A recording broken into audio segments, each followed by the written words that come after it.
We want to join Alan Aoko, who is attending the Renewable Energy Africa Forum. Of course, renewable energy, the focus on renewable energy and moving away from fossil fuels is very important, especially now in Africa.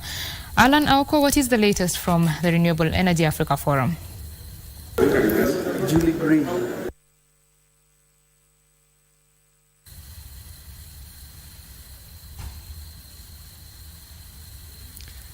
Well, we are waiting for Alan Aoko to join us from the Renewable Energy Africa Forum. Discussions are ongoing on ways to ensure that at ways of greening its grid, and of course we are not that badly off. We do have that nice cozy 95% of green energy coming straight out of our renewable sources. But here at the Renewable Energy Forum Africa in Nairobi, we meet a lot of industry players who are telling us interesting things about the potential that the country has in Africa and beyond, about how we can connect even small communities to the national grid. And just to help us expound in this forum, we have a special guest here. We have Julie Green from Renewable, a company that is trying to connect the last mile communities to power, and at least so that they can be empowered and grow and have a multiplier effect, if I may say. Welcome to the program. You are live on KBC Channel 1. Do tell us, what are some of these nice opportunities investors like yours have seen in our sector, in our green sector? Sure. Thank you so much for having me. So I think there's a huge opportunity in Kenya and across sub-Saharan Africa for this last mile rural electrification. There are hundreds of thousands, millions of individuals who are living in communities where they don't yet have access to the national grid. So what we are trying to do is to provide an energy solution for these rural customers, something that is more cost effective and something that is reliable, renewable, and getting there sooner than what they might have to wait for the national grid to come 5, 10, or more years down the line. We're working in Kenya since 2015. We commissioned our first mini-grid sites in 2018. Right now we have about 5,000 customers in Kenya, and we're expanding next year to add about 19,000 more. So we do see a huge opportunity here in Kenya, and to really get that energy solution out to people who right now don't have any electricity option. And how critical is it to have financing in this sector? Is it a policy, regulatory issue, or what's that about? So it's a combination. So when we're working within a country, we of course have to be adhering to all of their regulatory policies and procedures for this. We are essentially a small utility. So we do work with the Ministry of Energy and EPRA to verify that every project that we're thinking about developing is in a community that they approve of, that makes sense. And then we have to build out basically what is the right size of an energy solution for this community.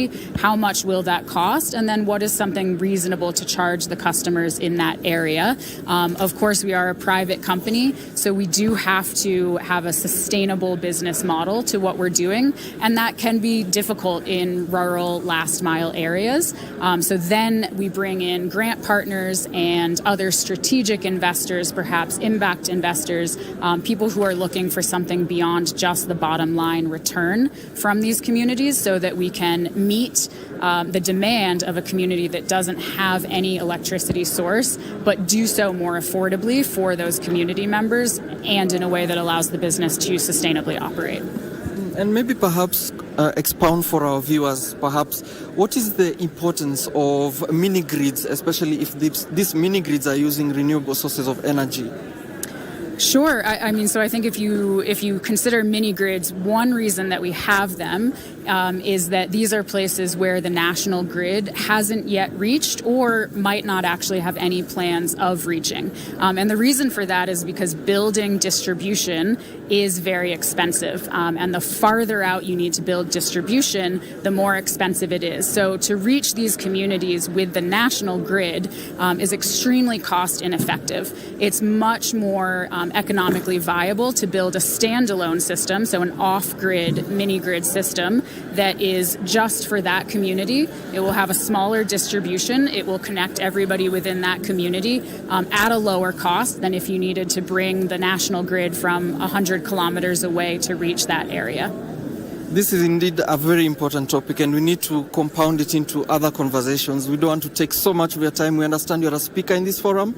We'd like to at least get more insights from you, maybe perhaps later. Thank you so much, Julie Green from Renewable. And there you have it here at the Renewable Energy Forum Africa. We do have a lot of exhibits here. If you look even behind me, you see there are a number of exhibits here, solutions on solar and inverters and batteries and or what have you. Any solution you think of in renewable energy for your house, for your small city, for your town, for your village, this is where you can get it. And we've seen interesting innovations even in e-mobility and the likes. And we shall, of course, let you in and give you the information as subsequent bulletins as we continue to explore this energy forum here in Nairobi. Do stay tuned to us. Back to you.